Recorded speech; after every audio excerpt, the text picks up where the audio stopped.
سر جی، میرا تو سیدھا سادہ آپ سے ایک سوال ہے، دین کے علم حاصل کرنے کے بارے میں طریقہ کار۔ جو ہم نے دیکھا ہے، کوئی آدمی دین کا علم حاصل کرنا چاہتا ہے اور شروع کرتا ہے تو کوئی قرآن شریف پڑھنا شروع کر دیتا ہے، کوئی حدیث کا شروع کر دیتا ہے کہ جی میں دین کا علم حاصل کرنا چاہتا ہوں، مقصد اس کا یہ ہوتا ہے۔ لیکن آپ کے جو نو یور دین کے حوالے سے یوٹیوب پہ 20 لیکچر ہیں، ان سے تھوڑا بہت میں نے جو نتیجہ خاص کیا ہے کہ وہ ایک ترتیب سے ہونا چاہیے کہ پہلے دین کی تعریف، پھر دین کے ماخذ کہ دین کہاں ہم سے ملے، ہمیں کہاں ملے گا، اور اس طریقے سے باقی اسٹیپس ہیں۔ تو مجھے یہ درخواست ہے کہ کیا آپ کی تنظیم کے کوئی ایسا زیر غور کوئی ایسی ڈاکومنٹ یا کوئی ایسی clear cut guideline steps کی شکل میں ایک بندے کے لیے جو کہ دین کا وہ علم حاصل کرنا چاہتا ہے، جس کے بارے میں آپ کہتے ہیں کہ 5-6 مہینوں کی بات ہے کہ آپ اس میں کر سکتے ہیں، جو ضروری علم ہے۔ عالمانہ لیول کی بات میں نہیں کر رہا ہوں، ایک بالکل مبتدی یا ایک عام آدمی سے۔ تو اگر اس کا کوئی انتظام ہو جائے کہ کلیئر کرے انسٹرکشن وائز کہ بھئی آپ پہلے یہ چیز پڑھیں، یہ چیز پڑھیں، پھر چیز پڑھیں اور پھر یہ چیز پڑھیں، تو آپ کو اپنی مقصد پورا ہو جائے گا۔ شکریہ۔ الحمدللہ رب العالمین، والصلاة والسلام علی محمد الامین، فاعوذ باللہ من الشیطان الرجیم، بسم اللہ الرحمن الرحیم۔ میں سب سے پہلے اس چیز کی وضاحت کر دوں کہ آپ نے لفظ تنظیم استعمال کیا ہے۔ تنظیم یا جماعت قسم کی کوئی چیز ہمارے ہاں موجود نہیں ہے۔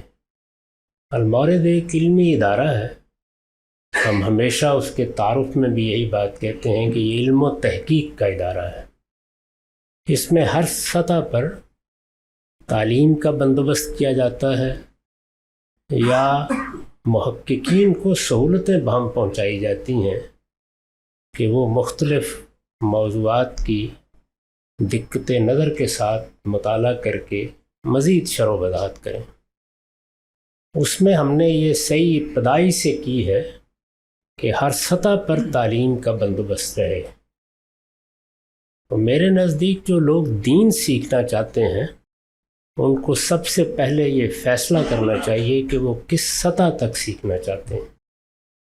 عام آدمی جو صرف یہ چاہتا ہے کہ اسے معلوم ہو جائے کہ میرا دین کیا ہے، اس کے مجھ سے بنیادی مطالبات کیا ہیں، مجھے زندگی کیسے بسر کرنی چاہیے، میں اس کو ہمیشہ یہ نصیحت کرتا ہوں کہ وہ اللہ کی کتاب قرآن مجید کو سنے اور پڑھیں۔ قرآن مجید کے لیے سننے کا اہتمام بھی اللہ تعالیٰ نے بہت بڑے پیمانے پر کرنے کے اسباب اس زمانے میں پیدا کر دیے ہیں۔ دنیا کی ہر زبان میں آپ قرآن کو سن سکتے ہیں۔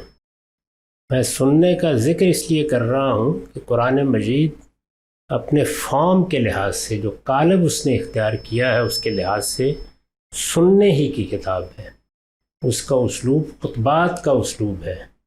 اس وجہ سے اگر آپ اس کو سنیں گے، عربی زبان میں تو کیا ہی کہنے ہیں، لیکن ترجمہ بھی سنیں گے تو وہ آپ کے دل پر زیادہ بہتر تاثیر کے ساتھ وارد ہوگا۔ اس وجہ سے اللہ کی کتاب قرآن مجید تو ہر حال میں پڑھنی چاہیے، اس کو سننا چاہیے۔ اب اس میں ایک عام آدمی کے لیے تذکیر بھی ہے، نصیحت بھی ہے، انذار بھی ہے، دین جن چیزوں کے بارے میں مطلبے کرنا چاہتا ہے ان پر تنبیہ بھی ہے، اور اگر کسی موقع پر انسان کو اپنے ذوق کے لحاظ سے کوئی چیز متوجہ کرتی ہے تو وہ اس کو مزید آگے بڑھ کر بھی سیکھ سکتا ہے۔ قرآن پڑھتے رہنا چاہیے۔ ہمارے ہاں جو روایت قائم ہوئی کہ قرآن مجید کی تلاوت زندگی کے معمولات میں داخل ہو جائے، یہ بڑی غیر معمولی روایت ہے۔ آپ بے شک ہفتے میں ایک دن مقرر کر لیں، آدھ گھنٹہ مقرر کر لیں، لیکن قرآن مجید اسی طرح سننا یا پڑھنا چاہیے۔ اللہ کی کتاب ہے، جو کچھ وہ کتاب کرتی ہے وہ کوئی دوسرا نہیں کر سکتا، اور اللہ تعالیٰ نے اس میں یہ اہتمام بھی کیا ہے کہ اس نے آپ کو واعظوں کے وعظ اور داعیوں کی دعوت سے بے نیاز کر دیا ہے۔ وہ دعوت کی کتاب کے طور پر اپنی بات بیان کرتی ہے۔ یعنی اس طرح بیان نہیں کرتی کہ یہاں توحید پر ایک خطبہ ہے، یہاں رسالت کے بارے میں کوئی بیان ہے. وہ اصلاً انذار کی کتاب ہے، وہ دعوت پیش کرتی ہے. اسے اصرار ہے کہ ذکر بالقرآن من یخاف وعید، اس قرآن کے ذریعے اسے تذکیر ہونی چاہیے. وہ اس کے نزول کے بارے میں بھی یہ کہتی ہے کہ لِأُنذِرَكُم بِهِ وَمَن بَلَغَ، پیغمبر آپ ان کو بتا دیں کہ یہ مجھ پر اس لیے نازل کیا گیا کہ میں اس کے ذریعے سے تمہیں دعوت دوں، اس کے ذریعے سے تمہیں خبردار کروں، اور تمہیں بھی اور ان کو بھی جو قیامت تک آتے رہیں گے. تو ایک لحاظ سے پیغمبر کے بھی یہ قائم مقام ہو گئی ہے کتاب، تو آپ اس کو پڑھیے. اس کے بعد دوسری چیز یہ ہے کہ آپ کو جن چیزوں پر عمل کرنا ہے وہ سنت کی صورت میں متعین ہیں، طے ہیں، ان کے بارے میں نہ کوئی اختلاف ہے نہ کبھی اختلاف کا امکان ہے. ان کو آپ جس جگہ سے بھی سیکھ لیں گے، جزوی چیزوں کے سوا کوئی غلطی اس پہ نہیں ہوگی، اس پر عمل پیرا ہو جائیے. عام آدمی کے لیے یہی دین ہے. چنانچہ اس کے لیے جو بھی آپ کو ضروریات ہوں وہ ہمارے اداروں سے آپ یہاں بھی رجوع کر سکتے ہیں، دوسرے ملکوں میں بھی رجوع کر سکتے ہیں، وہاں سے مل جائے گا. اس کو سامنے رکھ کر 3 سطحوں کا ایک نصاب یہاں بنا دیا گیا. اس کی کتابیں بھی یہ لوگ میسر کر دیں گے اور بعض دوسری ضروری چیزیں بھی. پہلی سطح وہی جس کو میں نے بیان کر دیا ہے. دوسری یہ ہے کہ آپ اس سے آگے بڑھ کر استدلال کے ساتھ اپنے پورے دین کو جاننا چاہتے ہیں. اس میں کیا چیزیں پڑھنی چاہیے ان کو ہم نے متعین کر دیا ہوا ہے، اور میرا خیال ہے کہ آپ یہاں کے لوگوں سے رجوع کریں گے تو وہ آپ کو مختلف صورتوں میں میسر کر دیں گے. اس کے بعد پھر ایک آخری سطح وہ کمپیریٹیو مطالعے کی ہے، تقابلی مطالعے کی. ظاہر ہے کہ دین کو سمجھنے کا عمل ہم نے آج شروع نہیں کیا، وہ 14 صدیوں سے جاری ہے. مسلمانوں میں علم کی ایک بڑی غیر معمولی روایت قائم ہو چکی ہے. اس میں پھر مختلف تعبیرات ہیں اور مختلف منہاج ہیں. جیسے اگر تعبیرات کے لحاظ سے دیکھیں تو صوفیانہ تعبیر ہے، اسلام کی سیاسی تعبیر ہے. اسی طرح سے اگر آپ منہاج کے لحاظ سے دیکھیں تو سلفی منہاج ہے، منہاج عقیدت ہے، فقہ و تدبر کا منہاج ہے. تو ان کا ایک تقابلی مطالعہ ایک آدمی کر لے. یہ آخری سطح ہے عام آدمی کے لیے. دین کا عالم بننے کا معاملہ بالکل الگ ہے، اس میں ابتدا بھی کسی اور جگہ سے کی جاتی ہے اور انتہا بھی کسی اور جگہ پر ہوتی ہے. سب سے پہلے میں المورد لاہور کا شکر گزار ہوں، جن کی وجہ سے آج ملاقات کا شرف ہمیں حاصل ہوا. میرے سوال کے 2 حصے ہیں. غامدی صاحب، آپ کے مطابق قرآن حکیم اپنی تشریح خود کرتا ہے، جسے تفسیر القرآن اور بالقرآن کی اصطلاح سے جانا جاتا ہے. اگر تو ایک آیت دوسری آیت کو سمجھا رہی ہے تو پہلی آیت کی بنیاد کون سی ہوگی؟ کیونکہ اگر اس طریقے پر ہم عمل کریں تو لغت اور سیاق کو سباق اور اسباب نزول کو ثانوی حیثیت حاصل ہو جاتی ہے. اور سوال کا دوسرا حصہ یہ ہے کہ اگر سیاق و سباق ہی آیت کے مدعا کو بیان کرتے ہیں کہ وہ عارضی حکم کا نزول فرما رہی ہے یا ابدی اس کو حیثیت حاصل ہے، تو سیاق مختلف مکاتب فکر میں سیاق و سباق کی بھی ڈیٹا مختلف اویلیبل ہے. تو سیاق و سباق کے بدلنے سے پھر آیات کے مفہوم بھی بدلنے لگیں گے. تو ہم حتمی طور پہ سیاق و سباق کو کیسے طے کر سکتے ہیں؟ اس کی بحث کیسے نکلا جائے؟ اور بہت شکریہ. پہلے تو جو جملہ آپ نے بولا ہے، جس سے بات کی ابتدا کی ہے، اس کی تھوڑی اصلاح کر لیجیے عذرائے کرم. قرآن مجید اپنی تفسیر بھی کرتا ہے. میں نے یہ احمقانہ بات کبھی نہیں کہی کہ قرآن مجید ہی اپنی تفسیر کرتا ہے. ان باتوں میں بہت فرق ہے. یعنی اللہ تعالیٰ نے جب لوگوں کی ہدایت کے لیے اپنی کتاب اتاری ہے تو جو چیز بھی آپ لوگوں سے کہیں گے، وہ تقریر کی صورت میں کہیں، وہ تحریر کی صورت میں کہیں، اس میں چند مسائل لازماً پیدا ہو جاتے ہیں.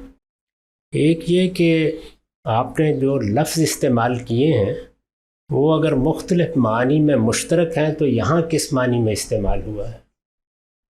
اسی طرح جملے کی تالیف کے بارے میں بھی یہ سوال پیدا ہو جاتا ہے کہ یہ تالیف 2 یا 3 پہلوؤں سے اگر ہو سکتی ہے تو یہاں کون سی تالیف کو اللہ تعالیٰ نے ترجیح دی. اور تیسرے وہی بات جو آپ نے آخر میں بیان کی کہ جملے بہرحال آیات کی صورت میں کسی سیاق و سباق پہ آئے ہیں، یعنی وہ آیات الگ سے لوگوں کو اقوال زرعی کی طرح مرتب کر کے نہیں دی گئیں، ان آیات کا تعلق ایک سورہ سے ہے، اس سورہ میں بات ایک جگہ سے شروع ہوتی ہے، ایک جگہ جا کر ختم ہوتی ہے۔ یہ ساری چیز اگر ملحوظ ہو تو ظاہر ہے کہ آیات کا سیاق و سباق خود وہاں موجود ہوتا ہے، اور یہ وہ تینوں چیزیں ہیں جن کو آپ دنیا میں کوئی بھی کلام پڑھیں گے یا سنیں گے تو آپ کو ملحوظ رکھنا ہوتا ہے۔ تو یہ میں نے جیسے کہ عرض کیا کہ تالیف کے لحاظ سے، سیاق و سباق کے لحاظ سے، اور سب سے پہلے خود لفظ میں معنی کے اشتراک کے لحاظ سے مسائل پیدا ہو جاتے ہیں مخاطبین کے لیے۔ وہ دنیا میں ہر زبان میں ہوتے ہیں، اردو میں بھی ہوتے ہیں، وہ انگریزی میں بھی ہوتے ہیں، وہ ادب میں بھی ہوتے ہیں، اور وہ عام تحریروں میں بھی ہوتے ہیں۔ اسی طرح سے جب ہم کوئی بات کرتے ہیں تو اس میں کچھ لسانی مضمرات پیدا ہو جاتے ہیں، یعنی اب مثال کے طور پر دیکھیے کہ میں جب یہ کہتا ہوں کہ اللہ تعالیٰ نے بعض عورتوں کو حرام قرار دیا ہے، اللہ تعالیٰ نے سور کو حرام قرار دیا ہے، ان میں لفظ تو ایک ہی استعمال ہوا ہے حرام، لیکن یہ ایک معنی میں استعمال نہیں ہوا۔ تو اس طرح کے جو امکانات یا احتمالات پیدا ہو جاتے ہیں، ان احتمالات میں پھر آپ کو طے کرنا پڑتا ہے کہ یہاں اس سے کیا مراد ہے۔ اسی طرح سے کیونکہ انسان ایک عاقل مخلوق ہے، تو ہم جب گفتگو کرتے ہیں یا تحریر لکھتے ہیں تو اپنے مخاطب کے بارے میں یہ جانتے ہیں کہ بعض چیزیں اسے لفظوں میں کہنے کی ضرورت نہیں ہے، اس کو آپ کہیں گے یہ عقلی مضمرات ہوتے ہیں۔ ان سب چیزوں سے متعلق آپ کو کوئی رائے قائم کرنا ہوتی ہے۔ اگر آپ قرآن مجید کو علمی طریقے سے پڑھیں گے تو ان سب مراحل سے آپ کو گزرنا ہوتا ہے۔ تذکیر نصیحت کے لیے سنیں تو وہ دنیا کی آسان ترین کتاب ہے، لیکن جب آپ اس کو علمی طور پر جاننا چاہتے ہیں تو پھر ان مراحل سے آپ کو گزرنا ہوتا ہے۔ اس میں قرآن مجید بھی مختلف موقعوں پر چونکہ ایک ہی مضمون کو اسی طرح مختلف انداز سے ادا کرتا ہے کہ ایک پھول کا مضمون ہو تو 100 رنگ سے باندھو، تو اس وجہ سے وہ بہت سی جگہوں پر ان تمام پہلوؤں کے لیے اپنی تفسیر بھی خود بن گیا ہے۔ یعنی اگر ایک جگہ اشتراک کا پہلو نمایاں نہیں تھا تو دوسری جگہ سمجھ میں آ جاتا ہے، ایک جگہ ایک تالیف اس نے اختیار کی ہے اور ہم اس پہ رائے قائم کرنے میں کچھ تردد محسوس کرتے تھے، دوسری جگہ اس کو کھول دیا ہے۔ تو یہ مطلب ہوتا ہے اس بات کا۔ تو آخری بات آپ نے فرمائی ہے کہ حتمی نتیجے تک پہنچ جائیں، وہ تو اللہ تعالیٰ ہی کے یہاں جا کے پہنچیں گے۔ دنیا میں صرف ایک ہی کام ہو سکتا ہے کہ آپ اپنے علم کو بہتر کریں، تدبر کا حق ادا کریں، اور پوری دیانتداری کے ساتھ یہ سمجھنے کی کوشش کریں۔ آپ جس نتیجے تک پہنچ گئے آپ کے لیے وہی اللہ کا حکم ہے۔ اس میں اگر کوئی غلطی ہو گئی ہے تو دنیا میں تنقید کا عمل اس کو درست کرتا ہے۔ یعنی میں نے ایک بات کہی ہے، میرے بعد آنے والا آپ کو بتائے گا کہ دیکھیے یہاں ان سے لفظ کا یہ پہلو نظر انداز ہو گیا، یہاں ان سے جملے کی تالیف میں یہ غلطی ہو گئی۔ یہ عمل بھی جاری رہتا ہے، اور اس طرح آپ سفر کرتے رہتے ہیں۔ یہ دنیا میں جاری ہے، قیامت میں اللہ تعالیٰ نے ضمانت دے دی ہے کہ اگر خلوص نیت کے ساتھ آپ نے ایک رائے قائم کی ہے، اس میں غلطی ہو گئی ہے، تو مطمئن رہیں اللہ تعالیٰ غلطیوں پر مواخذہ نہیں کرتا۔ میرا یہ سوال ہے کہ ایک حدیث ہے ہمارے نبی محمد صلی اللہ علیہ وسلم کی کہ قیامت کے روز 70,000 افراد ایسے ہیں جو بغیر کسی حساب کے جنت میں داخل کیے جائیں گے، اور جن کی کچھ نشانیاں انہوں نے بتائی، ان میں سے ایک یہ کہ وہ دم یا رقیہ نہیں کرتے، اللہ پہ ہی توکل کرتے ہیں۔ مجھے یہ پوچھنا تھا کہ کچھ ایسی آج کل ہیں چیزیں، ایسی بیماریاں یا تکلیفیں کہ جس کی وجہ سے لوگ رقیہ کرتے ہیں، دم کرواتے ہیں، اللہ کا نام ہی اپنے اوپر کرواتے ہیں، تو کیا یہ کروانا ٹھیک ہے؟ مجھے اس چیز کے بارے میں پوچھنا تھا۔ اس میں چند چیزیں سمجھ لیجئے۔ رسالت مآب صلی اللہ علیہ وسلم جب کبھی یہ بیان کرتے ہیں کہ جنت میں یہ ہے یا دوزخ میں یہ ہے، ایک تو وہ بیانات ہیں جو قرآن مجید میں آ گئے۔ قرآن مجید نے اصول کے طور پر بات کی ہے ہمیشہ، اور یہ دیکھ لیجئے کہ وہاں اس طرح کا کوئی سوال ہی پیدا نہیں ہوتا، وہ بیان ہے۔ رسالت مآب صلی اللہ علیہ وسلم کو جنت دوزخ کے بارے میں اس طرح کی چیزیں کیسے بتائی گئیں، اسی کو ایک دوسرے پہلو سے دیکھیے روایتوں میں آپ کو بعض پیشین گوئیاں ملیں گی، وہ قیامت تک کے بارے میں ہے۔ اپنے زمانے کے فوراً بعد کیا واقعات ہوں گے اس میں بھی بعض باتیں فرمائی گئی ہیں، اور پھر عہد بعہد بعض چیزوں کے بارے میں پیشین گوئی کی گئی ہے۔ یہ سب آپ کو کیسے بتایا گیا؟ میں اس نتیجے پر پہنچا ہوں، اور اس کے میں نے بہت شواہد جمع کر دیے ہیں۔ ہم اب جو حدیث پر کام کر رہے ہیں اس میں آپ جگہ جگہ اس کی شہادتیں دیکھیں گے کہ خواہ وہ اگلی دنیا کے معاملات ہیں یا اس دنیا کے، یہ سب آپ کو رویا میں دکھائے گئے ہیں۔ یعنی مثال کے طور پر جنت دکھانی ہے تو جیسے رویا میں یا خواب کے عالم میں آپ کو ایک چیز دکھائی جاتی ہے، رسالت میں آپ کو بھی یہ چیزیں ایسے ہی دکھائی گئی ہیں۔ بعد کی دنیا میں کیا ہونے والا ہے وہ بھی ایسے ہی دکھایا گیا ہے۔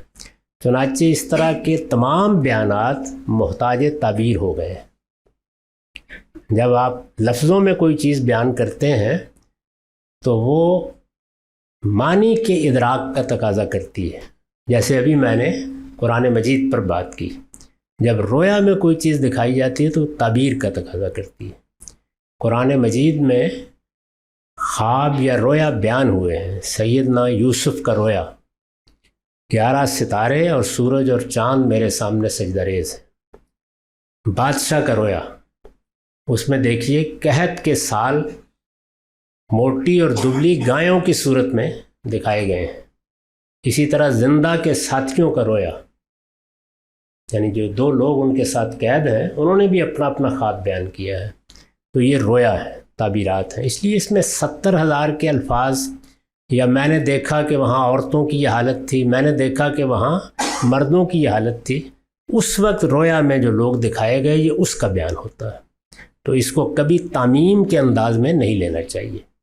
ہمیں بھی اگر کوئی چیز اس طرح دکھائی جائے گی تو یہ ایسے ہی معلوم ہوگی۔ تو یہ تو ان ساری چیزوں کو سمجھنے کا طریقہ ہے۔ اسی اصول پر میں نے بہت سی چیزوں کے بارے میں لوگوں کو توجہ دلائی ہے۔ ابھی علم النبی کی پہلی جلد شائع ہو گئی ہے، اس میں آپ دیکھیے آثار قیامت کی روایات ہیں۔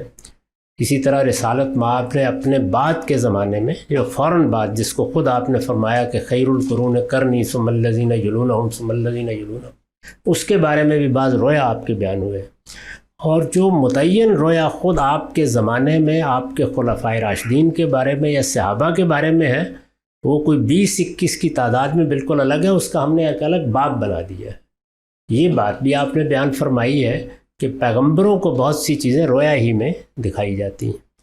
رسالت مآب کا جب انتخاب کیا گیا ہے تو اس میں بھی آپ نے پڑھا ہوگا کہ پہلے رویا صادقہ شروع ہوئے، یعنی سچے خواب آنا شروع ہوئے۔ غار حرا میں بھی جو واقعہ آپ کو پیش آیا وہ میں نے بتا دیا ہے، بالکل صراحت سے معلوم ہو جاتا ہے کہ وہ رویا ہے، اس میں پہلی وحی کی ابتدا نہیں ہوئی۔ پہلی وحی کی ابتدا غار سے نکلنے کے بعد پہاڑ پر راستے میں ہوئی۔ تو اس لیے رویا کے پہلو سے ان چیزوں کو ہمیشہ دیکھنا چاہیے۔ رہ گئی یہ بات کہ کوئی آپ نے دم کیا ہے، کوئی آپ نے تعویذ کیا ہے، کوئی آپ نے اس طرح کی چیز کی ہے جس کو رقیہ کہا جاتا ہے، اس کی نوعیت کیا ہے؟ تو رقیہ یا اس طرح کی چیزیں 2 طرح کی ہوتی ہیں۔ ایک وہ کہ جن میں، اور بہت سے ہیں، میں خود جانتا ہوں اس طرح کی بہت سی چیزوں کو، جس میں شرک اور بدعت کی آمیزش ہو جاتی ہے، جس میں بسا اوقات ایسے اعتقادات داخل ہو جاتے ہیں جو دین میں سخت قابل اعتراض ہیں۔ تو اس طرح کی چیزوں کے بارے میں متنبہ رہنا چاہیے۔ اس کا بہترین بیان وہ ہے جو روایتوں ہی میں آ گیا ہے کہ رسالت مآب صلی اللہ علیہ وسلم سے آپ کی زوجہ محترمہ نے یہ پوچھا کہ یہود کی عورتیں ہیں تو ان سے بعض اوقات اس طرح کے رقیہ ہم سیکھ لیتے ہیں، اور اس سے مثال کے طور پر فلاں چیز میں آرام ہو جاتا ہے، یہ ہو جاتا ہے۔ تو آپ نے فرمایا یہ دیکھ لیا کرو کہ اس میں کوئی شرک کی چیز نہ ہو۔ یہی صحیح تعبیر ہے اس معاملے میں، یعنی یہ دنیا کے تجربات ہیں۔ جیسے آپ نے علاج دریافت کر لیے ہیں، اب فلاں بوٹی میں یہ شفا ہے، فلاں دعا سے یہ فائدہ ہو جاتا ہے، فلاں جراثیم بجائے بیماری پیدا کرنے کے اندر جا کے لڑ کے بیماری کا خاتمہ کر دیتا ہے، تو یہ تجربات سے معلوم ہوتا ہے۔ اس طرح کے تجربات لوگوں نے مادی دنیا کے بارے میں بھی کیے ہیں، اور اس میں آپ دیکھیے کہ اس وقت 3-4 بڑے طریقہ علاج دنیا میں موجود ہیں۔ ایلوپیتھی ہے، ہومیوپیتھی کا معاملہ ہی بالکل الگ ہے۔ میرے استاذ کہا کرتے تھے کہ یہ طب کا تصوف ہے، تو یہی صورتحال کم و بیش اور بعض طریقہ علاج کی بھی ہے۔ نفسی علوم کے معاملات بھی دنیا میں رہے. میں نے خود اس کا تجربہ کیا ہے، میں گزرا ہوں اس سے، مجھے معلوم ہے کہ اس میں شفا ہو جاتی ہے، معاملات مؤثر ہو جاتے ہیں. وہ تجرباتی علوم ہیں، ان کا دین سے کوئی تعلق نہیں ہے. تمام تجرباتی علوم کے بارے میں پیغمبر کی ہدایت یہی ہے کہ یہ دیکھ لیجئے اس میں کوئی شرک یا بدعت نہیں. تو بس یہ آپ کو اہتمام کرنا چاہیے. اگر کوئی شرک اور بدعت کی چیز نہیں ہے تو یہ ایسے ہی ہے جیسے آپ کسی دعا سے فائدہ اٹھا رہے ہیں. استاد میرا سوال ہے کہ استدلال میں جذبات کے دخل کو کیسے روکا جائے؟ جذبات کو درانے سے کیسے روکا جائے؟ جذبات کا دخل، جیسے حضرت امیر معاویہ کا اور حضرت علی کا معاملہ ہو تو وہاں جذبات پہ ذرا.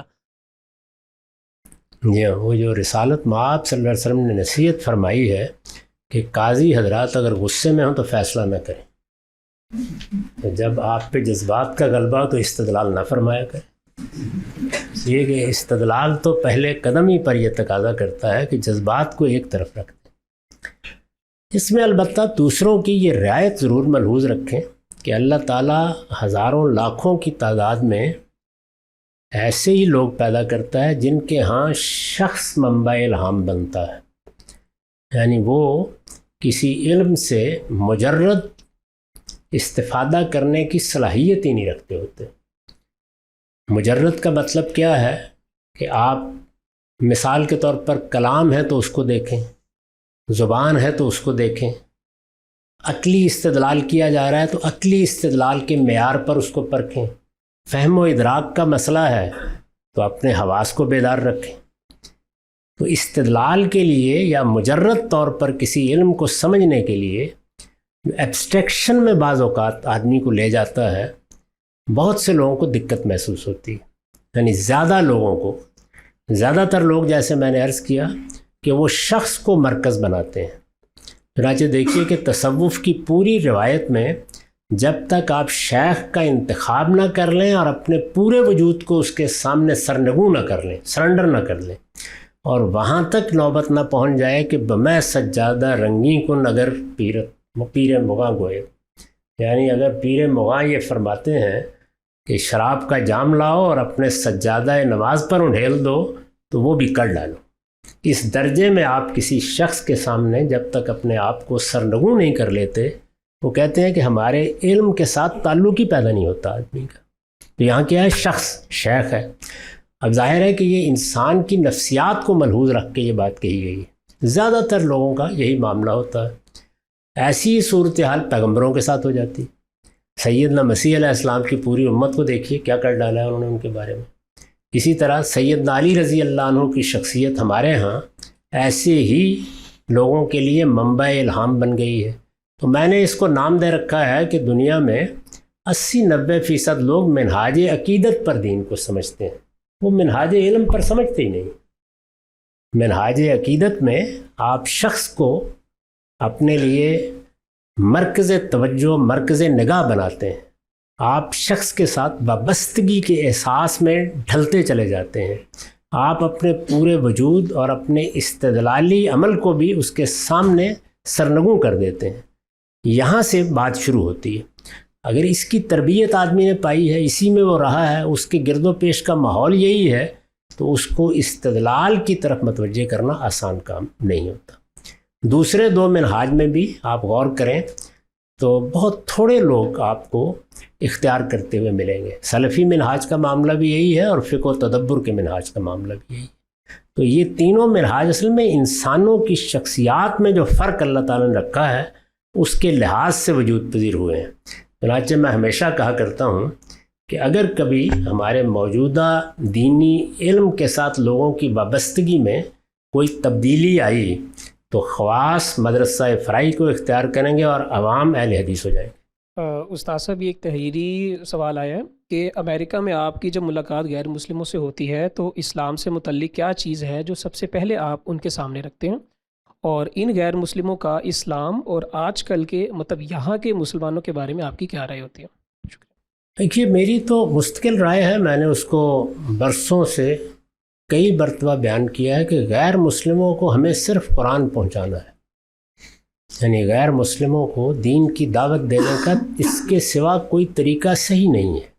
اللہ کی کتاب کا تعارف کرائیے، اور ان سے یہ کہیے کہ یہ وہ کتاب ہے جو ہمارے نزدیک اللہ تعالیٰ کی طرف سے نازل ہوئی ہے، اللہ کی آخری کتاب ہے، محمد الرسول اللہ پر نازل ہوئی ہے۔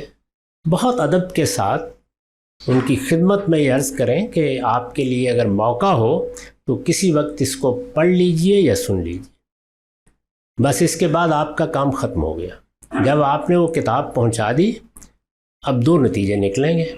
ایک یہ کہ وہ اس کو پڑھنے کے لیے تیاری نہیں ہوئے، اور دوسرا یہ کہ پڑھا انہوں نے، جب پڑھا تو اس سے پھر دو نتیجے پیدا ہوں گے۔ ان کے ذہن میں کوئی سوالات پیدا ہو گئے، کوئی چیز ان پر واضح نہیں ہوئی، کیا ان میں یہ شوق پیدا ہوا کہ وہ آپ سے سمجھیں، تو اب تعلیم تعلم کا سلسلہ پیدا ہوگا۔ اور اگر بات ان کی سمجھ میں آنا شروع ہو گئی ہے اور وہ ایک طالب علم کے طریقے پر اس سے حظ بھی اٹھا رہے ہیں، ہدایت بھی حاصل کر رہے ہیں، تو مقصد پورا ہو گیا۔ تو غیر مسلموں کو دین کی دعوت دینے کا طریقہ یہ ہے، نہ وہاں جا کے وعظ فرمائیے، نہ قصے سنائیے، نہ اعمال کی کتابیں پڑھ کے ان کی سما خراشی کرنے کی کوشش کیجیے، ان کو اللہ کی کتاب سنائیے، پڑھائیے، دے دیجیے، یہی آپ کا کام ہے۔ اس کے بعد یہ ان کو فیصلہ کرنا ہے کہ وہ کیا چاہتے ہیں۔ جب وہ آپ کے پاس اپنا کوئی اشکال لے کے آئیں، کوئی سوال لے کے آئیں، ان کو کوئی مشکل پیش آ گئی ہے، اب آپ کو تعلیم تعلم کا طریقہ اختیار کرنا چاہیے۔ میں تو ہمیشہ یہی طریقہ اختیار کرتا ہوں، اور اس کے لحاظ سے وہ لوگ دین سیکھتے رہتے ہیں۔ بہت سے لوگ ہیں مسلمان بھی ہوئے ہیں۔ اگر کسی شخص سے کسی دوسرے شخص کے حق میں اس قسم کا سنگین گناہ ہو جاتا ہے جس کی کمپنسیشن اس دنیا میں پاسبل نہیں ہے، کوئی ریورس ایکشن ہم لا نہیں سکتے اس دنیا میں اس کا، اور وہ انسان پوری زندگی پھر اللہ کی بارگاہ میں اس کی معافی مانگتا رہتا ہے، معافی مانگتا مانگتا وہ اس دنیا سے چلا جاتا ہے، تو کیا اللہ اس چیز پہ اس کو معاف کر سکتا ہے جو کہ اس نے کسی انسان کے حق میں کوئی ایسا گناہ کیا تھا؟ اگر تو اللہ معاف کر دیتا ہے تو پھر تو یہ ایک دروازہ کھل گیا اس ایک عمل کا، لیکن اگر اللہ معاف نہیں کرتا تو پھر ایک انسان پوچھتا ہے کہ کیا یہ انصاف نہیں کہ ایک رتی بھر کے گناہ کے لیے جو کسی انسان کے حق میں اس نے کیا، وہ پوری زندگی معافی مانگتا رہا اللہ سے اور اللہ نے اس پہ اس کی معافی نہیں کی؟ تو بس یہ سوال ہے میرا۔ اس میں دو چیزیں مل گئی ہیں میری بہن۔ ایک ہے اللہ سے معافی مانگنا۔ اللہ تعالیٰ نے تو ضمانت دے دی ہے اس بات کی کہ اگر گناہ کے فوراً بعد معافی مانگی گئی ہے تو لازماً معاف کر دیا جائے۔ اگر تاخیر ہو گئی ہے تو اس میں بھی پھر یہ بتایا ہے کہ کوشش کرو کہ توبہ بھی کرو، اصلاح بھی کر لو۔ اللہ توبہ اور اصلاح کو قبول کرتا ہے۔ یہ بتایا کہ بڑے سے بڑا گناہ بھی اگر ہوا ہے تو لا تقنطوا من رحمت اللہ، اللہ کی رحمت سے کبھی مایوس نہ ہو۔ اللہ تو غفور الرحیم ہے۔ اللہ کے بارے میں یہ خیال کرنا کہ میں نے گناہ کیا تھا، بہت معافی مانگی ہے، معلوم نہیں معاف کیا یا نہیں، اس نے تو ضمانت دے دی ہے۔ اور بلکہ اس سے آگے بڑھ کر سورہ فرقان میں فرمایا ہے کہ جب کوئی شخص بڑے سے بڑے گناہ سے، اور اس میں 3 بڑے گناہوں کا، سب سے بڑے گناہوں کا ذکر کیا ہے پہلے، شرک کا، قتل کا اور بدکاری کا، اور اس کے بعد یہ بشارت دی ہے کہ اگر توبہ کی ہے، اصلاح کر لی ہے تو اللہ تعالیٰ برائیوں کو بھی خیر میں بدل دے گا۔ بہت بڑی بشارت ہے۔ اس لیے اللہ تعالیٰ کے بارے میں تو یہ کوئی سوال نہیں، اصلی سوال یہ ہے کہ اس میں ایک دوسرا فریق بندہ بھی ہے، یہ ہے سوال۔ بندے کے معاملے میں ظاہر ہے کہ اگر دنیا میں ہم نے معافی تلافی کر لی، اس نے ہم کو معاف کر دیا تو قصہ ختم ہو گیا۔ اگر ایسا نہیں ہوا تو یہ مقدمہ پھر قیامت میں پیش ہونا ہے، یعنی جو معافی آپ نے مانگی، میں نے مانگی، ہم نے نماز کے بعد اللہ تعالیٰ سے دعائیں کیں، یہ سب چیزیں بارگاہ خداوندی سے متعلق تو یہاں بھی مؤثر ہیں، وہاں بھی مؤثر ہیں، لیکن بندے کا مقدمہ وہاں پیش ہوگا اور ہمیں اس کا سامنا کرنا پڑے گا۔ اس کے بارے میں یہ بتا دیا گیا ہے کہ وہاں نیکیاں ہی آپ کے پاس موجود ہوں گی اگر وہ تبادلے پر اصرار کرے گا، اور اگر معاف کر دے گا تو معاف کر دے گا۔ اسی لیے لوگوں کو بہت توجہ دلائی جاتی ہے کہ وہ بندوں کو غفور الرحیم نہ سمجھ لیا کریں، یعنی بندے اپنا حق دینے یا معاف کرنے کے معاملے میں ایسے فراخ دل نہیں ہیں، تو اس میں بہت احتیاط کرنی چاہیے۔ جو بشارتیں ہیں وہ اللہ کی معافی کے بارے میں۔ ایک عام آدمی کی حیثیت سے جو دین سے وابستہ ہے، اس کو ایک ڈائلما کا ایک سامنا ہے جدید انفارمیشن کے جو ہم ایرا میں ہیں۔ ایک الحاد ہے، جس کے بارے میں وہ انفارمیشن یا وہ کاؤنٹر نیریٹو جو پہلے عام آدمی کو میسر نہیں تھا، وہ کتابوں میں تھا، وہ نہیں تھا. اب چونکہ سوشل میڈیا ہے، ہر بندہ جو وہ نیریٹو رکھتا ہے وہ اپنا بیان کر رہا ہے ویڈیو کی صورت میں، تو عام آدمی جو علم کی گہرائیوں تک نہیں جا سکتا اس کو وہ ایک کنفیوژن اور سائیکولوجیکل جو ہے نا وہ ایک ڈپریشن کہہ لیں کہ وہ اس کیفیت میں مبتلا کر رہا ہے. اب اوبویسلی بات ہے کہ ہم آپ کے شاگرد ہیں، آپ کے احکامات ہوتے ہیں کہ ہم قرآن کو دیکھیں، قرآن کو پڑھیں، قرآن کو سنیں. تو بات پھر وہی ہے کہ قرآن کا جو اوپر والا نیریٹو ہے وہ تو عام آدمی کی حیثیت سے آ گیا، لیکن جب وہ نیریٹو الہاد کی طرف سے سامنے آتے ہیں، کچھ ایسے واقعات جو تاریخی جو دین کی عدم کے سلسلے میں ہوتے ہیں، وہ عام آدمی وہ قرآن کی اس گہرائی تک بھی نہیں جا سکتا. تو یہ ایک ڈائلما کی سچویشن کو کیسے ڈیل کیا جائے، اور ایک میری جو المورد کے ساتھ جو وابستگی ہے اس کے لیے ایک خواہش یا ایک امید یا ایک سوال کی صورت میں، کیا جو چیدہ جو کاؤنٹر نیریٹیوز ہیں ان کو ایڈریس کرتے ہوئے کچھ پوائنٹس جو بڑے بڑے اٹھائے جاتے ہیں اس کو ایڈریس کر کے کوئی ایک سلیبس یا کورس ٹائپ جو جیسے باقی ہو رہے ہیں اگر وہ ترتیب ہو جائے. اور دوسرا سر میرا سوال وہ ابھی پیدا ہوا جب آپ نے کہا کہ غیر مسلم کو دعوت دینے کے لیے ہم قرآن کو ہی سامنے رکھیں گے. تو سر انتہائی ادب سے میں گزارش کر رہا ہوں کہ کیا غیر مسلم جو قرآن کو وہ معیار نہیں سمجھتا بات کرنے کے لیے، ہم ود ان دا سرکل ہم اسلامی کی اگر بات کریں گے تو ایک فرقہ دوسرے یا دوسرے سے ہم بات کر سکتے ہیں، یہ دیکھیں ہمارے درمیان ایک معیار قرآن ہے، لیکن غیر مسلم صرف اس دعوے پر معیار کیسے مان لے گا کہ آپ میرے پاس قرآن لے کر آئے ہیں، یہ آپ کا دعویٰ ہے کہ قرآن اللہ کی کتاب ہے، تو یہ تو اس آپ اور اس کے درمیان ایک معیار تو نہ بن سکی. تو اس کو پہلے تو یہ یقین دلانا بنے گا یہ آپ کے لیے معیار ہے. یہ کیسے ہو سکتا ہے؟ وہ سائنس کی بات کرے گا، وہ کوئی ایسی چیزوں کی ٹھوس بات کرے گا جو مسلم اور غیر مسلم میں معیار ہو. وہ قرآن کو اگر ریفیوز کر دے تو پھر وہ کیا معیار ہوگا؟ سر یہ میرے دو سوال.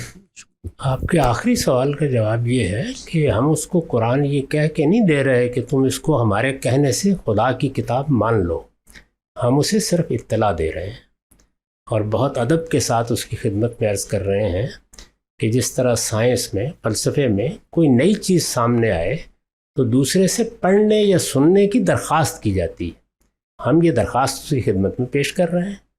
اس میں ہم نے قرآن مجید کا تعارف کرا دیا. یہ تعارف بھی اس لیے کرایا جاتا ہے کہ وہ جس کتاب کو پڑھے گا، اگر ہماری درخواست اس نے قبول کر لی تو اس کو یہ معلوم ہو کہ وہ کس نوعیت کی کتاب پڑھ رہا ہے. یہاں بھی کوئی چیز منوانا پیش نظر نہیں ہے، دعوت قرآن خود پیش کرے گا. جب وہ قرآن کو پڑھے گا تو قرآن وہ معیار بھی اس کو بتائے گا جس پر اس کو پرکھا جانا چاہیے.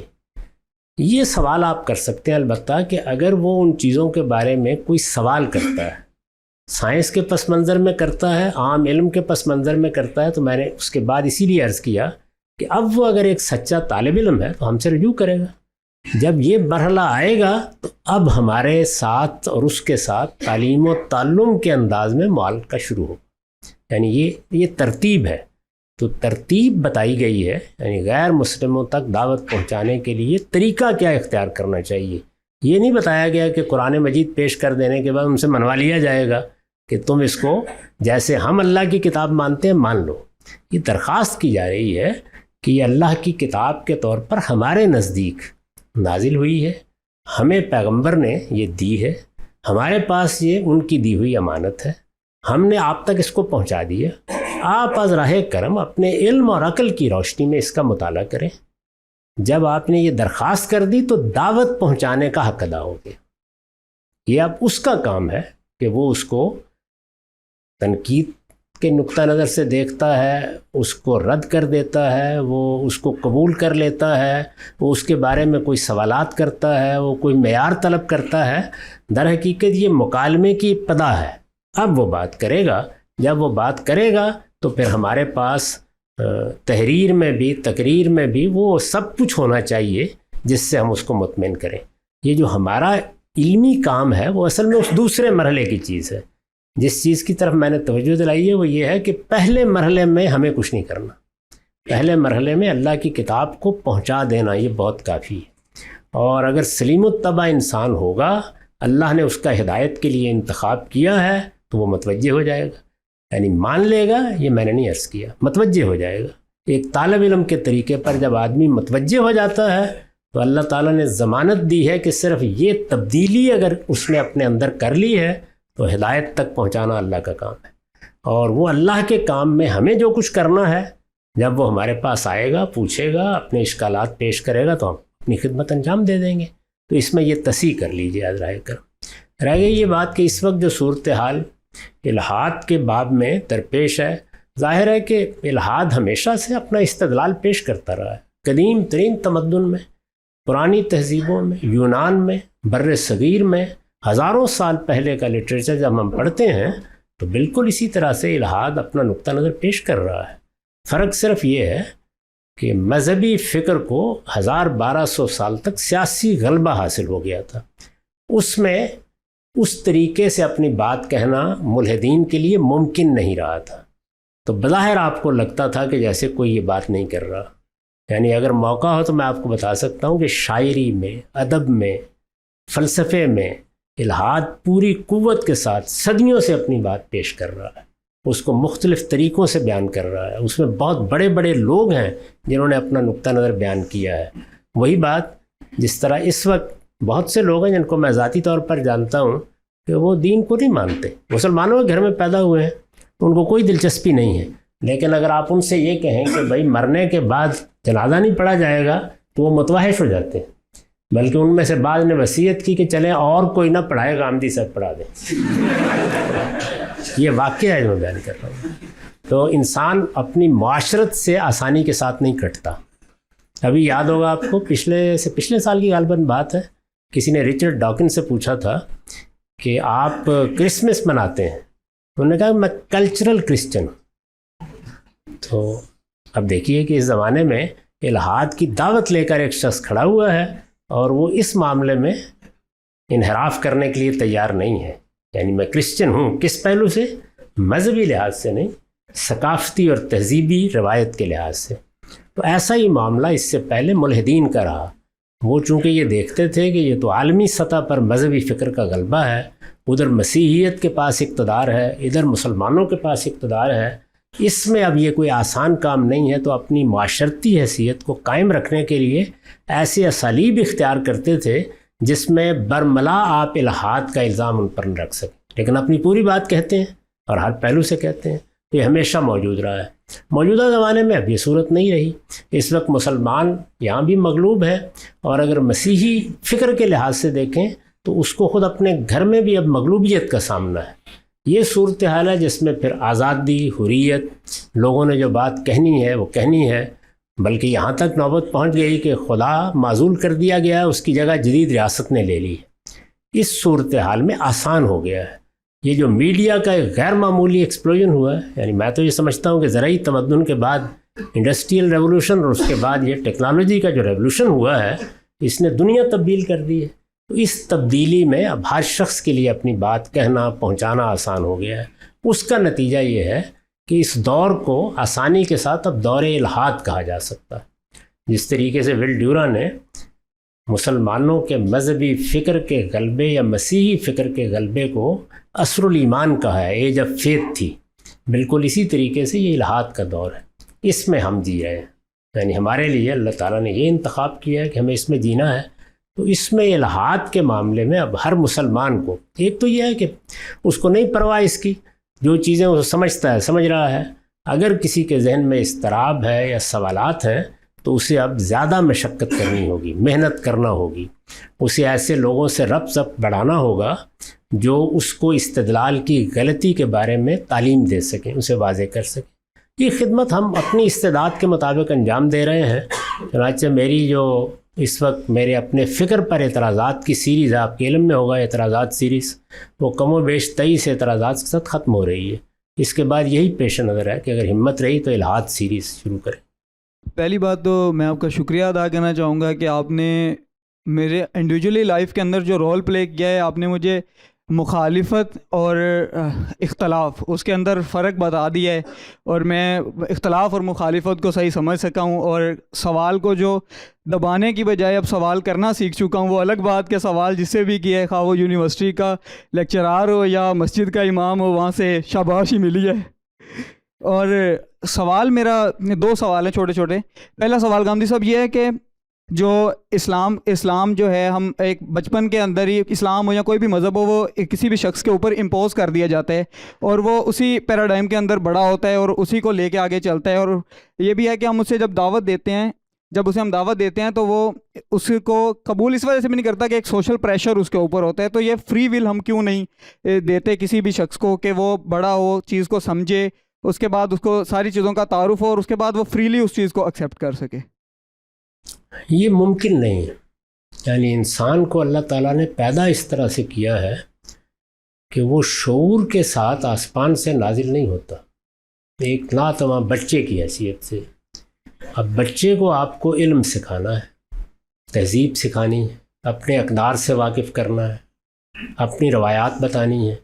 چنانچہ آپ اگر اس وقت مغربی ملکوں میں جائیں تو جو سائنس نے نظریات پیدا کیے ہیں یا جو بنیادیں قائم کی ہیں ان کے بارے میں بھی لوگوں کو یہ موقع نہیں دیا جاتا کہ پہلے وہ شعور کی عمر کو پہنچیں, اس کے بعد ان چیزوں کا مطالعہ کریں. ان کو بھی پوری قوت سے پیش کر دیا جاتا ہے, اس کا استدلال بیان کر دیا جاتا ہے. تو یہ بات آپ کہہ سکتے ہیں کہ ہم اپنے بچوں کو جب تعلیم دیں تو ان کی استعداد, صلاحیت اور عمر کے لحاظ سے ان کے سامنے کوئی چیز تحکم کے انداز میں پیش نہ کریں, تربیت کے اسلوب میں پیش کریں. تربیت کے بغیر ان کو پہلے کسی جنگل میں رکھ کے پلنے بڑھنے دیا جائے, جب وہ وہاں ایک خودرو پودے کی طرح ایک جگہ پہ پہنچ جائیں تو پھر ان سے گفتگو کی جائے, پھر کوئی علم بھی نہیں سکھایا جا سکتا. تو اسلوب بدلنے کی ضرورت ہے, اس میں تحکم نہیں ہونا چاہیے. اس میں بچوں کے ساتھ جب وہ مکالمے کی عمر کو آ جائیں تو مکالمے ہی کا طریقہ اختیار کرنا چاہیے. جب وہ استدلال کرنا سیکھ جائیں تو انہیں استدلال کے ساتھ اپنی بات بتانی چاہیے اور استدلال کرنا بھی سکھانا چاہیے. تو یہ تعلیم تربیت کا اگر انداز آپ اختیار کر لیں تو اس میں کوئی رکاوٹ پیدا نہیں ہوگی. انسان ایسے ہی سیکھتا ہے. ہم سائنس اسی طرح سکھاتے ہیں, ہم تاریخ اسی طرح پڑھاتے ہیں. اب تاریخ کو پڑھاتے وقت اگر آپ مجھ سے یہ تقاضا کریں کہ یہ 7ویں جماعت کا طالب علم ہے, اس کو آپ تاریخ پڑھا رہے ہیں, تو آپ اپنی تعبیر کے مطابق یا اپنے مطالعے کے مطابق بات بیان نہ کریں بلکہ اس کو تمام افکار کا تقابل کر کے بتائیں. یہ اس عمر میں اس کے ساتھ اس سے بڑا تحکم ہو جائے گا جس سے آپ روک رہے ہیں. تو اصل میں یہ انسان ہے, ہمیں اپنا اسلوب بدلنا چاہیے. میں نے بھی جو کچھ کیا ہے وہ یہ ہے کہ باشعور لوگوں کے ساتھ بات کرنے کا انداز بتایا ہے. یعنی یہاں بھی تبدیلی انداز میں ہوئی ہے. یہ تو نہیں ہے کہ میں نے مذہب کو بیان کرنا بند کر دیا یا لوگوں سے کہا کہ پہلے آپ ازراہ کرم اپنے شعور کو اس جگہ تک پہنچا دیں جہاں میں آپ سے بات کروں گا پھر بات کروں گا. ایسا نہیں کیا گیا. صرف اسلوب, انداز کیا ہونا چاہیے, اپنی بات کو دلیل سے بیان کرنا, اختلاف اگر ہے تو اس کی وضاحت کر دینا, اپنے مخالفین کو ہدف بنا کر ان کے محرکات طے کر کے ان کی نیت پر حملہ کر کے ان کی بات میں غلط قسم کے تغیرات کر کے اپنی بات نہیں کہنی. تو آپ بچے کو سارے علوم سکھائیے ترتیب کے ساتھ, اس کی استعداد جیسے جیسے بن رہی ہے, لیکن سکھاتے وقت انداز تعلیم کا, تربیت کا ہونا چاہیے, اس میں تحکم نکال دیجیے, بس اتنا کافی. کیا جن جو ہے وہ ایک انسانی جسم کے اندر داخل ہو سکتا ہے؟ جن کے اثرات کے حوالے سے مختلف میں نے بہت ڈفرینٹ ریسورسز سے اور ڈفرینٹ ریفرنسز سے بہت سی چیزیں پڑھی ہیں. قرآن مجید میں بھی مختلف جگہ پہ جنات کی تخلیق کس طرح سے ہوئی ہے اور اس کے کیا اثرات ہیں اس کو بیان کیا گیا ہے.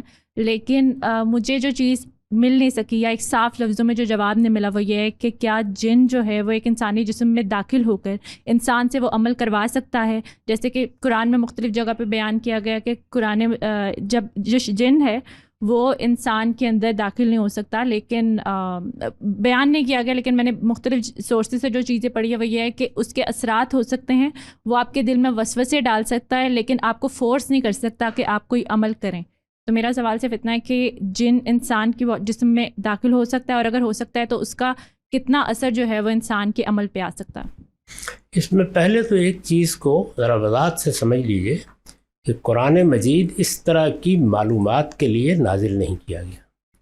قرآن مجید کا اصلی موضوع اللہ تعالیٰ کی ہدایت پہنچانا ہے, اور اس ہدایت میں بھی یہ بات طے ہے کہ قیامت کے بارے میں لوگوں کو خبردار کرنا ہے.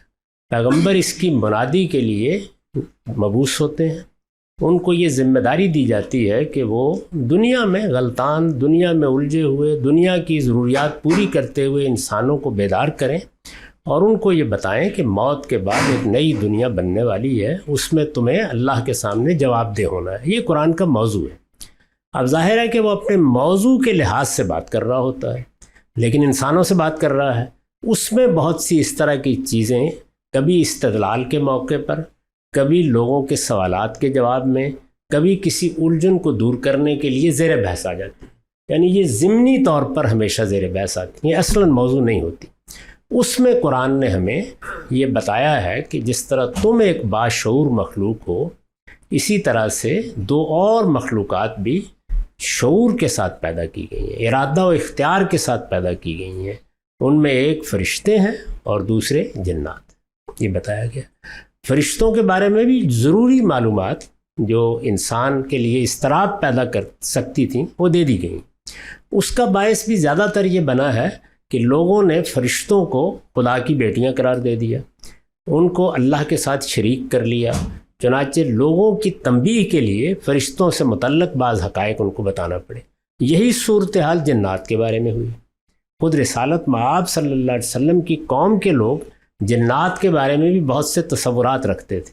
ان کی اصلاح کرنے کے لیے اللہ تعالیٰ نے بتایا کہ جنات بھی تمہاری طرح کی ایک مخلوق ہے، اس کا مادہ تخلیق، آگ کہہ لیجئے، انرجی کہہ لیجئے، وہ تم سے اس لحاظ سے مختلف ہے، ان کی خصوصیات اس نوعیت کی ہیں، تم ان کو نہیں دیکھ سکتے، وہ تمہیں دیکھتے ہیں، وہ کیا عقائد رکھتے ہیں، کیا نظریات رکھتے ہیں، اس کا تھوڑا سا تعارف کرا دیا ہے۔ یہ بتا دیا ہے کہ جس طرح تمہاری طرف ہم نے اپنے پیغمبر بھیجے ہیں، ان کی طرف بھی بھیجے ہیں، اور اس کے ساتھ یہ وضاحت کر دی ہے کہ ارادہ و اختیار کے ساتھ ہم نے جس طرح تمہیں پیدا کیا ہے، چونکہ انہیں بھی پیدا کیا ہے، چنانچہ ان میں اچھے بھی ہیں، ان میں برے بھی ہیں، ان کا انجام بھی وہی ہوگا، ان کے لیے بھی جنت ہے، ان کے لیے بھی دوزخ ہے۔ یہ اطلاعات اس میں بیان کر دی۔ کہیں ضمناً کچھ دوسری چیزوں کا ذکر بھی آ گیا ہے کہ جس طریقے سے ہم انسان ایک دوسرے پر مؤثر ہوتے ہیں، مختلف پہلوؤں سے ہو جاتے ہیں، یعنی کوئی وسوسے ڈال دیتا ہے، کسی کے لیکچر سے ہم متاثر ہو جاتے ہیں، اسی طرح کے معاملات جنوں کے اور ہمارے درمیان بھی ہوتے رہتے ہیں۔ یہ بھی بتا دیا ہے، جس کو آپ نے وسوسے سے تعبیر کیا، مذہبی لحاظ سے ہی بتا دیا ہے، اور انسان کے اوپر جو اثرات ہوتے ہیں ان کو بھی بتا دیا، لیکن یہ اس اصلی مقصد کو سامنے رکھ کے زیر بحث آئے۔ جو سوال آپ نے کیا ہے یہ تجربات کی چیز ہے، یعنی جس طرح آپ باقی چیزوں کا تجربہ کرتے ہیں، یعنی مثال کے طور پر شیر کی نفسیات کا مطالعہ کیا گیا ہے، اسی طریقے سے آپ نے حشرات الارض کے بارے میں بہت سی معلومات حاصل کی، یعنی اب اگر آپ کسی موقع پر جو نئی معلومات ہیں ان کو دیکھنے کے لیے بیٹھ جائیں تو آپ بالکل حیرت میں رہ جاتے ہیں۔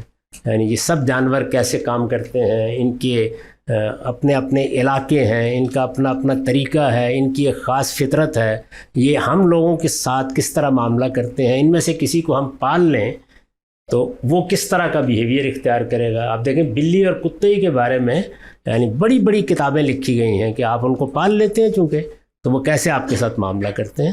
تو یہ سب کیا ہے؟ تجرباتی علوم۔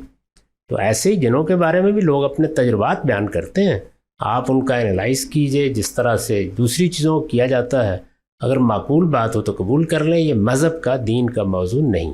وہ جس طرح پلیٹو نے کہا کہ وہ کیو مین کے سامنے جو دیوار پہ شیڈوز ہیں، ان کے لیے ریالٹی وہ امیجز اور شیڈوز ہی ہیں، اور جب کہ ان کو اس چیز کا ادراک نہیں ہے کہ وہ ریالٹی نہیں ہے۔ وہ تو جب انسان ایک سفر کر کے باہر جاتے، کچھ لوگ جب باہر گئے ان میں، تو انہیں پتہ چلا جب انہوں نے سورج اور روشنی کو دیکھا کہ یہ ریالٹی ہے۔ تو کئی دفعہ ایسے فیل ہوتا ہے کہ ہم واقعی کیا پتہ اس چیز کا ادراک نہ رکھ رہے ہوں کہ واٹ از ریالٹی۔ تو ہم ان چیزوں کو کس طرح سے دیکھیں، ان آئیڈیاز کو، ان جو الیگریز ہیں، ان کو کس طرح سے دیکھیں۔ اور میرا آپ سے سوال یہ کہ آپ بھی کیونکہ فلسفے کے اسٹوڈنٹ رہے ہیں، تو آپ کی زندگی میں وہ کون سا پوائنٹ آیا تھا کہ جب آپ کو فیل ہوا کہ نہیں، جو ریالٹی کا آپ کا پرسیپشن ہے وہی ریالٹی ہے؟ فلسفے کی پوری تاریخ کا دو لفظوں میں خلاصہ یہ ہے کہ پہلے کوئی 1200 سال تک وہ وجود کے پیچھے پڑے رہے، اور اب کافی عرصے سے علم کے پیچھے پڑے ہوئے ہیں۔ تو حاصل یہ ہے، میرے نزدیک سب سے پہلے علم کے مسئلے ہی کو زیر بحث آنا چاہیے تھا، یعنی وجود کے مسئلے میں وقت ضائع کرنے سے پہلے یہ ضروری تھا کہ علم کے مسئلے کو متعین کیا جائے۔ علم کیا ہے؟ مجھے علم کیسے حاصل ہوتا ہے؟ اگر آپ اس مسئلے کو سمجھ لیں تو یہ معلوم ہو جائے گا کہ انسان کی حیثیت سے میرے پاس علم یا معلومات تک رسائی کے ذرائع کیا ہیں، طریقہ کیا ہے، میں کن نتائج تک پہنچ سکتا ہوں اور کن تک نہیں پہنچ سکتا. تو یہ اگر آپ ایک مرتبہ سمجھ لیں تو آپ کو وہ کسوٹی مل جائے گی جس پر آپ مذہبی دعووں کو بھی جانچ سکتے ہیں اور فلسفیوں کو بھی جانچ سکتے ہیں. میری درخواست یہ ہے کہ یہ کام کر لیجئے. یہ جو آپ نے سوال کیا ہے یہ بتا رہا ہے کہ معلومات کے حد تک ہم فلسفہ پڑھتے ہیں اور معلوماتی کے حد تک ہم مذہب کو بھی سنتے ہیں. علم کیا ہے اس کی ہم نے اپنے آپ کو تعلیم نہیں دی ہوتی. میں نے ابھی میزان کا ایک نیا مقدمہ لکھا ہے، اس میں سب سے پہلی بحث یہ کی ہے کہ علم کیا ہے، اور بہت مختصر ہے، یعنی چند صفحات ہیں. اگر آپ ان کو پڑھ لیں تو یہ سوال آپ کو مجھ سے پوچھنے کی ضرورت ہی نہیں رہے گی. یعنی میں بھی کوئی بات کروں گا تو آپ کے پاس وہ کسوٹی ہوگی، آپ اس پر پرکھ کر طے کر دیں گے کہ اس میں سونا کتنا ہے اور پیتل کتنا ہے. سوال یہ ہے کہ اللہ جب قیامت کو قائم کرے گا تو وہ انصاف کے لیے قائم کرے گا، یعنی وہاں بندوں کے معاملات زیر بحث آئیں گے. ایک تعلق ہمارا اللہ سے ہے، نماز کی حد تک، روزے کی حد تک، یعنی حقوق اللہ. تو اس میں تو ہم اللہ سے کہہ سکتے ہیں یا اللہ ہم نے نماز پڑھی تھی، ہم نے روزہ رکھا تھا، حج کیا تو زکوٰۃ دیا. اس معاملے میں تو ہم مطمئن رہ سکتے ہیں. اب دوسرا معاملہ ہے بندوں کے معاملات، کیا ان میں بھی ہمارا کوئی مقدمہ ہوگا؟ اگر مقدمات ہیں تو ہم آج اگر ان کو حل کر پائیں تو ظاہر بات ہے کل قیامت کے دن ہمارا کوئی مقدمہ نہیں رہے گا. جب مقدمہ نہیں رہے گا تو جب ہمیں موت آئے گی تو اللہ کے علم میں ہوگا کہ بھائی عبداللطیف کا کوئی مقدمہ نہیں ہے، لہذا موت آتے ہی مجھے جنت میں داخل کر دیا جائے گا. تو کیا یہ تصور اسلام ہمیں دیتا ہے؟ ہمیں چاہیے کہ قیامت کس لیے قائم ہوگی؟ ظاہر بات ہے مقدمات کے حل کے لیے، انصاف کے لیے. تو آج اگر ہم اپنے مقدمات کو دیکھ لیں تو ہم آسانی سے جنت میں داخل ہو سکتے ہیں. کیا یہ تصور ہمیں قرآن وہ دیتا ہے؟ اللہ تعالیٰ آپ کو جزا دے. قرآن مجید نہ صرف یہ کہ یہ تصور دیتا ہے بلکہ اصرار کرتا ہے کہ آپ اپنے معاملات کو صاف رکھیں. یہ بتاتا ہے کہ دوسرے انسانوں کے معاملے میں آپ کی کیا ذمہ داریاں ہیں، کیا فرائض ہیں، آپ کو کیا کرنا ہے کیا نہیں کرنا ہے. اس نے صرف کھانے پینے پر حرمتوں کا اطلاق نہیں کیا، اخلاق میں بھی حرمتوں کا اطلاق کیا ہے. بتایا ہے کہ لوگوں کے ساتھ معاملہ کرنے میں کیا چیزیں ممنوع ہیں، کن چیزوں کے تمہیں قریب نہیں جانا، اور معاملات کی بنیاد مثبت طور پر کیا ہونی چاہیے. تمہیں عدل سے کام لینا ہے، تمہیں احسان کا رویہ اختیار کرنا ہے، تمہیں اپنے اعزاء اقربا کے لیے اثار کر کے ان کی خدمت کو اپنی دینی ذمہ داری سمجھتے ہوئے جینا ہے. اور اسی طرح یہ بتایا ہے کہ فواحش کے قریب نہیں جانا، دوسرے انسانوں کی جان مال آبرو کے لیے کوئی خطرہ پیدا نہیں کرنا، ان کے حقوق تلف نہیں کرنے. تو یہ ساری باتیں اللہ تعالیٰ نے بتائی ہیں، اور ان کے بارے میں تو ہمیشہ توجہ دلاتا ہوں کہ بڑھ کر، سب سے بڑھ کر متربع رہنا چاہیے، کیونکہ انہی کا مقدمہ ہے جو خطرناک صورت اختیار کر سکتا ہے. آپ نے بالکل درست فرمایا کہ اللہ تعالیٰ کے معاملے میں تو ہم یہاں معافی مانگیں گے، اللہ تعالیٰ کے حضور میں اپنے آپ کو پیش کر دیں گے، ندامت کے 2 آنسو بہہ نکلیں گے، تو توقع یہی ہے کہ وہ غفور الرحیم ہے، معاف فرما دے گا.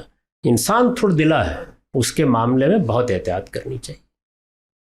میرا سوال تھا آپ سے کہ کیا میوزک سننا حرام ہے؟ مطلب میوزک سننے کے لیے صرف اس طرح کہہ دینا حرام ایک بہت بڑا لفظ ہے، تو کیا یہ ایسا ہے؟ بیٹے میں نے تو اس پر بہت میوزک سنائی. اگر آپ مجھ سے واقف ہیں اس کو آپ کو سن لینا چاہیے تھا. یہ جتنے فنون لطیفہ ہیں، وہ شاعری ہے، موسیقی ہے، مصوری ہے، یہ سب اپنی ذات میں بالکل جائز ہے. ان میں کوئی چیز بھی حرام نہیں ہے. ان کے استعمال میں بعض حرمتیں داخل ہو جاتی ہیں تو ان سے بچنا چاہیے.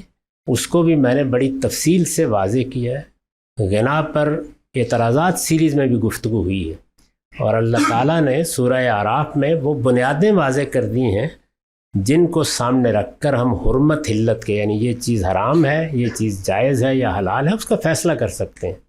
ابھی میں نے جیسے ایک سوال کے جواب میں کہا کہ آپ کو علم میں کیا چیز معیار کی حیثیت رکھتی ہے اس کو سمجھنا چاہیے. فلسفہ پڑھنے سے پہلے، مذہب کو سمجھنے سے پہلے وہ معیار تو پہلے اپنے یہاں طے کر لیں، پھر اس کی بنیاد پر فیصلہ ہوگا کہ کس کی بات ماننی ہے کس کی بات نہیں ماننی. تو حرام حلال کے بارے میں بھی اللہ تعالیٰ نے ایک معیار سورہ اعراف میں بیان کر دی ہے اور یہ بتا دیا کہ میں نے صرف یہ 5 چیزیں حرام کی ہیں. یہ موسیقی میں ہوں گی تو وہ بھی حرام ہو جائے گی، یہ مصوری میں ہوں گی تو وہ بھی حرام ہو جائے گی. تو اس لیے ان میں سے کوئی چیز بھی اصلاً یا ذاتی طور پر ممنوع نہیں. اس کو آپ تفصیلات کے ساتھ جاننا چاہیں تو اعتراضات سیرت میں سن لیجئے. اس کو بچوں کو پڑھاتے ہوئے، چونکہ میں کالج اور یونیورسٹی کی کلاسز کو پڑھا رہا ہوں، تو بچوں کے ساتھ چونکہ ہماری اسکولنگ بھی تربیت کے عنصر کے ساتھ ہوئی، تدریس کے ساتھ، تو تربیت کا ایک وہ ایلیمنٹ موجود ہے کہ بچوں کو ساتھ میں تربیت بھی کروائی جائے. تو اس لیے جب اس عمل پہ آپ سلیبس یا کریکولم کے ساتھ ساتھ موو آن کر رہے ہوتے ہیں تو کافی حد تک آپ کو اپنے گرد و نواح سے اور وہ جمع غفیر جو ہمارے ارد گرد برس رہا ہے اس میں اجنبیت کا احساس بڑا سخت ہو جاتا ہے، اور بعض اوقات وہ اتنا شدید ہوتا ہے کہ آپ کے سوا آپ کے پاس کوئی آپشن نہیں ہوتی کہ سوائے آپ بیٹھ کے اپنے آپ کو ایک دنیا کے لوگوں کے ہجوم کے اندر تنہا محسوس کریں. اور اللہ کے ساتھ بھی وابستگی ہمارے مسلمانوں کی، آج کل کے مسلمانوں کی اس قدر نہیں ہے کہ جس کو ہم اپنا دکھ بھی رو کے سنا سکیں. تو ایسی سچویشن میں اپنا موٹیویشن لیول اور اپنا وہ کام جو آپ کر رہے ہیں اس کو مینٹین رکھنے کے لیے آپ کا، جو میں ایک دفعہ شکریہ بھی ادا کرنا چاہوں گا ان کا جنہوں نے وہ غامدی ایپ ڈیولپ کری. That is a very good source to get the guideline about the Quran and the other things. But major thing is کہ وہ آپ کی جو لونلینس ہے، جو آپ کا اکیلے لگے رہنا ہے، اور اس پہ ایک انسپریشن بھی ہے انبیاء کے صبر کے اوپر بھی کہ وہ کیسے کتنی مشکل سے وہ کرتے رہتے تھے اس چیز کو، نفسیاتی طور پہ جذباتی طور پہ اس کو کیسے موٹیویٹڈ رکھا جا سکتا. Thank you.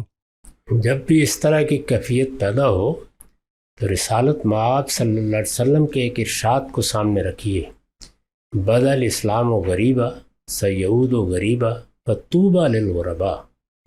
اسلام کی ابتدا اجنبیت کے ساتھ ہوئی، عنقریب یہ پھر اجنبی ہو جائے گا. چنانچہ اجنبیت کی زندگی بسر کرنے والوں کے لیے مبارک ہے. تو اس وجہ سے آپ کے پیش نظر یہ ہوگا تو کبھی پریشانی نہیں ہوگی. جو راستہ ہم نے اختیار کیا ہے یہ اس کا ناگزیر نتیجہ ہے. دنیا میں جس طرح میں ابھی عرض کر رہا تھا، جس طرز فکر کا غلبہ ہو اس میں آپ اگر کوئی بات اپنے طریقے سے صحیح علم پر صحیح استدلال کے ساتھ کہیں تو وہ آسانی سے نہ سنی جاتی ہے نہ مانی جاتی ہے. اس میں ایک اجنبیت کا دور آتا ہے. مجھ پر تو وہ زمانہ بھی آیا ہے جس میں یہ محسوس ہوتا تھا کہ شاید اگر میں باہر نکلوں گا تو کوئی ایک شخص بھی میری طرف دیکھ کے میرے اسلام کو ماننے کے لیے تیار نہیں ہوگا. یہ صورتحال بھی پیش آ جاتی ہے. اسی طرح ہمارے ملک میں جو حالات پیش آئے، طالبان کی تحریک اٹھی، اس میں ظاہر ہے میرا نقطہ نظر عام لوگوں سے بہت مختلف تھا. اب تو سب کے سب لوگ وہی بات کہہ رہے ہیں، لیکن اس وقت کوئی سننے سمجھنے کے لیے تیار نہیں تھا. ایسا ہی آپ نے بالکل حال میں دیکھا، یعنی 2 سال پہلے غزہ میں جو صورتحال پیدا ہوئی، میرے اپنے احباب، میرے اپنے حلقے کے لوگوں نے اس میں جو کچھ مجھے کہا ہے وہ سب میرے پاس محفوظ ہے. اس سے آپ اندازہ کر سکتے ہیں کہ کیا صورتحال پیدا ہو جاتی ہے. لیکن دیکھ لیجئے 2 اور 2 4 کی طرح وہی نتائج نکل آئے اور آپ کوئی سننے سمجھنے کے لیے بھی تیار نہیں ہے. تو ایسا ہوتا ہے، اس لیے اس میں پریشان نہیں ہونا چاہیے. اللہ کی کتاب کو پڑھتے رہیے، اپنے نقطہ نظر، اپنے فکر کا بار بار جائزہ لیتے رہیے، اور ہر وقت یہ چیز پیش نظر رکھیے کہ فطوبى للغرباء. اجنبی رہنا ہے اور اجنبی رہنے والوں کے لیے اللہ تعالیٰ کے پیغمبر نے مبارک دی. سب سے پہلے تو میں اللہ تعالیٰ کا شکر گزار ہوں کہ ہم آپ کے عہد کے اندر جی رہے ہیں. یعنی یہ ایک ایسا زمانہ ہے کہ ہمیں سوال نہیں کرنے دیا جاتا، اور اگر ہم کوئی سوال کر لیتے ہیں تو ہمیں کوئی اس کا شافی جواب نہیں ملتا. حالانکہ فرشتوں نے بھی اللہ سے سوال کیا تھا کہ آپ نے انسان کو کیوں پیدا کیا ہے. تو میرا سوال یہ ہے کہ جہاد کے حوالے سے آپ کا جو نقطہ نظر وہ ہمارے سامنے ہے کہ جب تک اسلامی ریاست جو ہے وہ اس کی اجازت نہیں ہوگی، اس کی سربراہی کے اندر جو ہے نا جہاد کا یہ کام جو ہے سر انجام دیا جائے گا. لیکن اگر حکومتیں جو ہیں اتنی مغلوب ہو جائیں کہ وہ کچھ نہ کر پائیں، وہ جس طرح ماضی قریب کے اندر بھی ہمیں ایسی بہت ساری مثالیں ملتی ہیں، اور زمانہ قریب کے اندر بھی یا اس سے تھوڑا پہلے بھی سید احمد شہید رحمۃ اللہ علیہ اور بھی ہمارے دوسرے بزرگ حضرات، تو میرا نہیں خیال کہ ان کو کوئی ایسی